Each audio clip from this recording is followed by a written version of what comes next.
Are you or someone you know in need of a quick boost to his or her credit score in the area of 20, 30, 40, 50, 60 points in less than 30 days? If that's something that you're looking to achieve, then I'm going to detail in this video a strategy where you can get that accomplished. And the great news is it doesn't involve sending off disputes to the credit bureaus and waiting for responses and hoping that negative accounts will get deleted. It really has nothing to do with deletions. So if that's something you are that you're interested in, looking to achieve, or someone you know, stick around and watch this video. I think you're going to find it very informative. Hi, my name is Earl Bridges. I am an attorney, a real estate broker, licensed, nationally certified IRS tax specialist, and nationally certified credit repair and FICO scoring expert, owner of the credit repair company Restore Your Credit LLC, and author of the book Restore Your Credit and Live the Life of Your Dreams, available for purchase on Amazon. If a DIY credit repair manual is something you're interested in, I'll drop the link down in the description. Okay, so let's get to it. A lot to cover in this video. Going to do it as quickly as possible, but it's going to take a little while, okay? But I think, again, you're going to find this very informative and very helpful moving forward into the future. Okay, so what am I talking about? What's the strategy? Strategy involves adding what's called an authorized user trade line to your credit reports. Okay, what is that? Okay, an authorized user account is, in its simplest form, a credit card that someone else owns, and that person agrees to add you on as an authorized user. Okay, there really aren't a lot of requirements other than that. I'm going to talk about the metrics in a little bit, but in terms of the process, it's pretty simple. Someone agrees to add you. It could be a family member, it could be a friend, or frankly, it's something that you can go out onto the open market and purchase for a fee. Lots of companies do that. They match individuals who have good credit card accounts with individuals looking to get them at it, and they're kind of like the middle person. They charge a fee. We'll talk about that later because that's not the focus of this video, but we'll touch on that a little bit. Okay, so it's a credit card. Somebody agrees you add. So process is simple. The individual, let's say you go to your brother and say, hey, I know you've got this credit card account. It's been open for a number of years. I know the payment history is perfect, and the balance is low relative to the limit. Would you add me on as an authorized user? Because I'm trying to improve my credit score, and if brother or friend or whomever is cool with that, then they contact their credit card company. And a lot of times it can be done online. Sometimes you have to call, depending upon the company, but it's a very simple and quick process. The credit card company will need the name and the social security number, the date of birth, those three primary pieces of information to get you added on as an authorized user. And then after that happens, the credit card company will then send a credit card with the name of the person who's being named, who is becoming the AU.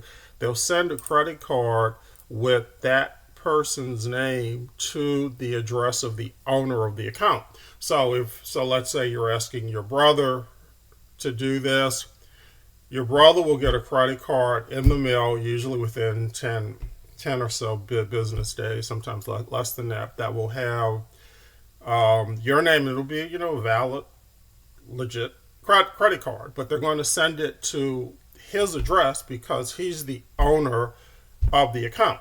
And then at that point, he has a decision. Your brother has a decision to make. Now, if we are doing, if this is something you're doing just solely to accomplish an increase in your credit score, and there's really never an intention on the part of the owner of the account to have you access it to use the card, then it's pretty simple. The person just, he can cut the card up, he can keep it if he decides, but in any event, he should freeze activity on that particular card, okay? Because look, what's going to happen is let's say your brother agrees to add you, he gets the card, he gives you the card, and you go out and charge it up. Well, guess who's responsible for those charges? Not him, you.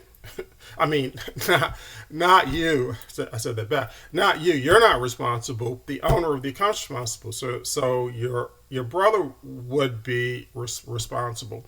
And look, there are cases in where that's really intended. Like typical cases, little Susie or little Bob's going off to college, and mom or dad gets them, lists them as an authorized user on one of their credit cards with the intent that they're going to use that card when they're away. That's really sort of how this AU stuff really kind of started, and honestly, that's really kind of the the primary intended purpose of the credit card companies in doing this. They want AUs because they think by having more cards out there, they're going to be more charges, more transactions, and they're going to make more money. However, a lot of companies do promote the fact that if you get added onto a credit card as an authorized user, it will boost your credit. In most cases, they use it as a marketing ploy, but they do promote that in hopes again that more individuals will take advantage of that benefit. Okay, so so let's get back to the score boost part of this. All right, so let's say this is a situation where you're just trying to affect an increasing in your credit score. So the card goes, again, continue with the example, card goes to your brother, and your brother can cut it up, he can keep it, but he definitely should freeze it so there's no activity. And if he does that, because I do get this question a lot of times I'll have individuals who contact me and who say, well, can I, as the owner of the account, get in trouble? Meaning, is there something that the authorized user can do that's going to lower my credit score? And the answer is no, as long as you don't give access to the card to the AU. As long as you control the card and the AU doesn't have access to it, there is nothing that the AU can do that's going to affect you. He can't affect you positively, can't affect you negatively. There's nothing that he or she can do that's going to impact you and your credit score. But I do get asked that question a lot. Okay, so why are AUs so effective in quickly raising credit scores? Well, in order to understand how and why, you have to sort of understand how credit scores are generated. A credit score is simply a marriage of transaction data, transactions being transactions that creditors report to the credit bureau. So when you make an on-time payment on your mortgage, your car, your credit card, those get reported to credit bureaus. When you're late, 30, 60, 90 days late, those get reported. When an account gets charged off, that gets reported. When a bankruptcy is filed, that gets added. When a collection account's added, that gets all of that data gets reported to credit bureaus. And to generate the score, there is a scoring algorithm that gets overlaid onto that transaction data, and it produces a credit score. The most famous algorithm is FICO from the Fair Isaac Company that was generated many years ago. But there are lots of different scoring algorithms. Vantage, there is something called a Vantage score that the credit card industry generated.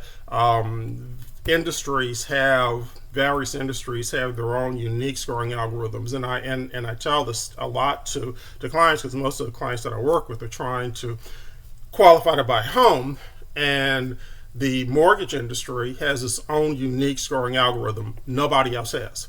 So I always warn my clients that, hey, you can pull a FICO 8 credit score from any one of a number of places, but it's not going to be the exact same as the score that a mortgage broker is going to pull, because they're the only ones who have that scoring algorithm. Hopefully it'll be close, but typically it's not going to be exactly the same.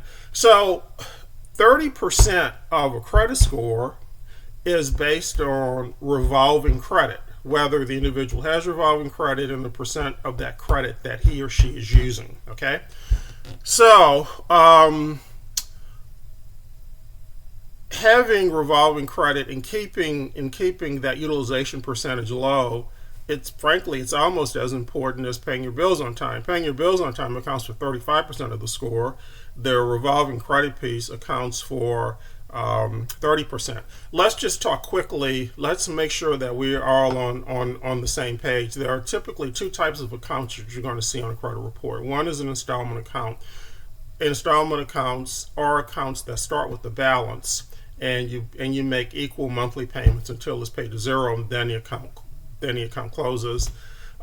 Examples are mortgages, car notes, personal loans, things like that. Anything that starts with a balance and you make equal monthly payments until it's paid off is an installment account. A revolving account is an account that starts with a credit limit, and as you charge against that limit, the available credit goes down, and as you make payments, the available credit goes up in the amount of those charges and those payments. I mean, for the most part, it's not exactly that way, because obviously there are interest and fees and things like that. But you get the gist of it. Okay, so in the case in revolving accounts are typically going to be credit cards. That's going to be the ones that you're going to see most often. Okay.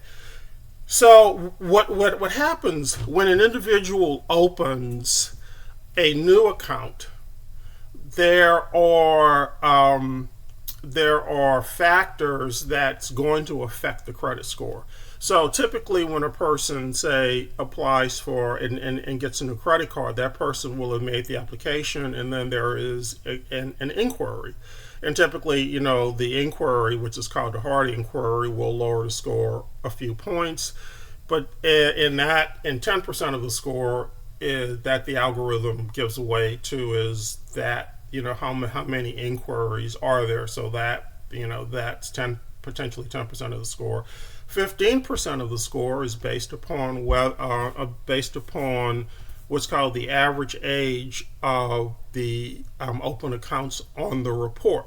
Okay, that's 15%. Like I said, 30% is based upon the revolving credit and utilization, and 35% is based on whether you pay history, and then the final 10% is based on what's called the credit mix, whether you have a mix of installment and revolving accounts. Okay, so when you open a new account, typically you're going to lose a few points because of the inquiry, but also you're adding a new account. And so when you add a new account, that's going to bring down the average age of the open accounts on your report. And let's take a very quick and simple example. Let's say you have one open account on your credit report, and it's been open for 5 years. Okay, great. Okay, but then you add a new account. Well, now you've got two accounts, but the average age hasn't increased. What's happened is that you now have two accounts with a total average age of 5. With the total age, not average, with the total age of 5 years. But to get the average age, now you have to divide 2 into that 5. And so by adding that new account, you've actually reduced your average age from 5 years to 2.5 years. Okay, now obviously as the account ages and matures, you get those points back down the line as time passes, but initially it's going to have a negative effect rather than a positive effect. And then the third thing is there's no payment history there to bring anything positive to the report, because it's a new account. Again, obviously that's going to change as the account ages and you do develop a payment history. But none of those things, and this is the reason why AUs are so powerful, none of those negatives are present with authorized user accounts. So let's go back to the example. Let's say you have a person who, again, has one open account, has been open for 5 years, and that person adds an authorized user account that's been open, say, for 10 years. Okay.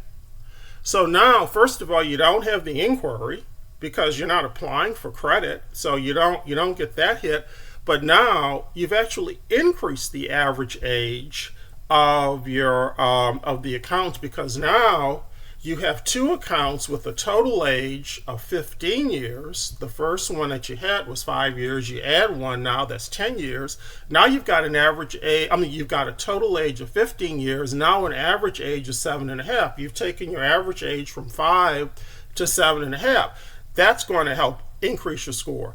If you add a card that, say, has at least a $3,500 credit limit, that's considered high limit. So, and if you didn't already have that, now you're bringing a high limit card. But the most important part of this is you are bringing a 10-year instant payment history. So you don't have the problem with the new account that doesn't have any payment history, because now you almost literally overnight you're adding an account that has a 10-year payment history that you're getting the benefit of. Okay, I'm telling you, it's really powerful stuff. Now, the only difference that you're going to see between what's being reported on the owner of the account's reports versus the AUs is there will be a line on the AUs report that says authorized user. So everyone will know that this person isn't the owner of the account, that he or she is an AU. But in terms of the scoring algorithm, that has no effect. You're going to get the same benefit that the that the owner of the account gets from that report. And so typically, what we see when we add AUs are, 20, 30, 40, 50, 60 points. I'll show you kind of low tech here, but I had an individual I have an individual that I'm working with, and he just added an authorized user trade line to his report, and I just want to show you this. Don't worry about that. You see this is right here. This is the important part right here. Let's see, right there. Up 119 points. Up 119 points. Primarily, and I guess frankly, almost solely due to the addition of that authorized user trade line. Now, look, that's not typical. I have seen triple-digit increases in the past, but that is not typical. Typically, we see, like I said, typically 30 points to upwards of 60 points. And the reason and what accounts for the variance is simply the fact that these accounts do not work in a vacuum. They are affected by other things that's on your report. If you have a lot of negatives on your report, you're not going to get as much of a benefit from an authorized user account. If you have other open revolving credit that you are overutilizing, where you have high utilization percentages, you are not going to get as much of a benefit from an AU. But if you are someone who doesn't have a lot of negatives, and in this case, this gentleman didn't have any open revolving credit. If he had open revolving credit already reporting, then you probably would have been looking at that 30 to 60 point increase. But he didn't, and those are the cases where we typically see the greatest increases, where there is no open revolving credit. But still, but even if you are a client of yours, if you're in the real estate mortgage, business, even in those cases where the individual has open revolving credit, you'll still see in the vast majority of cases an increase. But again, that increase will depend. The amount of the increase, will depend on other factors. How many other revolving accounts, how long have they been open? So, for example, you can have somebody, and I do see this a lot. I'll see, individuals who will have 2, 3, 4 open revolving credit accounts, but they've all been open like a year or less, or they've been open 2 years or less. Well, now when you add an account that's been open for, say, 10 years, now you are bringing something to the report. Even though they already have open credit, you're bringing something to the report that they don't really have, which is a long-standing open revolving credit account. Or somebody who has, say, who has 3 or 4 open accounts but they're all like $300 credit limits. And trust me, there's nothing wrong with that. I tell customers all the time, those $300 credit limit accounts are very, very valuable, because the algorithm scores based upon percentages, not dollar amounts. Okay, so you can hurt yourself a lot when you have that $300 credit card that you have a $290 balance on, and you're at 98% or whatever it is. Trust me, that's going to hurt a lot, because that algorithm is calculating percentages, not dollars.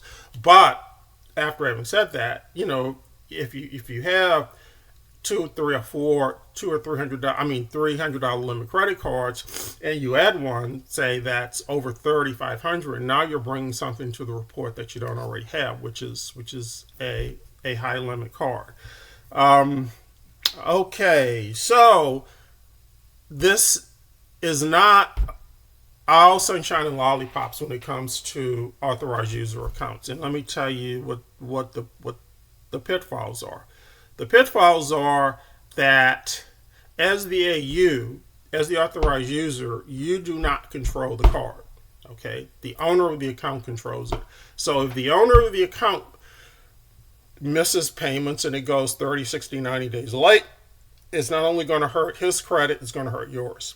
If he runs up the balance and the utilization percentage goes up, it's not only going to hurt his score, it's going to hurt your score. If it charges off, obviously, it's going to hurt both his score and your score. So this is the kind of thing that, there are certain metrics that you do want to keep in mind when you're seeking to add or have a client of yours added to an AU. Typically, you're going to want a card. Obviously, you're going to want a card that's open as long as possible, because that payment history, honestly, is going to be the most important factor in terms of getting you an increase. I typically, tell individuals I really wouldn't add a card that's been open for less than 3 years. That's not a hard and fast rule, but I would say, yeah, you definitely want to try to stay at a minimum of 3 years. And obviously, the longer it's been open, the better. Obviously, the higher the credit limit, the better. Not as important, in my opinion, as the length of time the card's been open, but certainly, obviously, you want, and particularly if you can get up over that $3,500 limit, then that's considered high limit. And then the most important part is the utilization percentage. I mean, you have a lot of people who say, well, as long as you're at, below 30%, you're okay. Yeah, I mean, look, it's better to be at 30% than 80%, obviously. But to get the maximum increase, that card really needs to be 2 to 4%, on the day that it's reported, the day of the month that it's reported to the credit bureaus. That's the magic percentage you're looking for, 2 to 4%. Now, will 10% hurt you? No, it's not going to hurt you. It's just that you're not going to get as much of a benefit at 10% as you would, again, at 2 to 4%. So that's that, in my opinion, is the sweet spot of the utilization percentage. And again, I'm not sure if I define utilization percentage. Hopefully it's pretty obvious. The utilization percentage is simply you take the the credit limit divide by into the balance. So if you have $1,000 limit, $100 balance, that's 10% utilization. It's just pretty straight, pretty simple math. Okay, I think that pretty much covers it. And I knew that this video was going to go long, and obviously there's always things that I remember after the fact. But I am going to go ahead and end the video now. But please, I do ask that if you know someone, whether it's someone personally in your life, a family member or friend, or if you're in the real estate service business, a realtor, loan originator, mortgage broker, and you work with individuals who are credit score dependent for getting approval, and they are looking for and needing a quick boost in the credit score, I would certainly appreciate it if you would refer them to this video.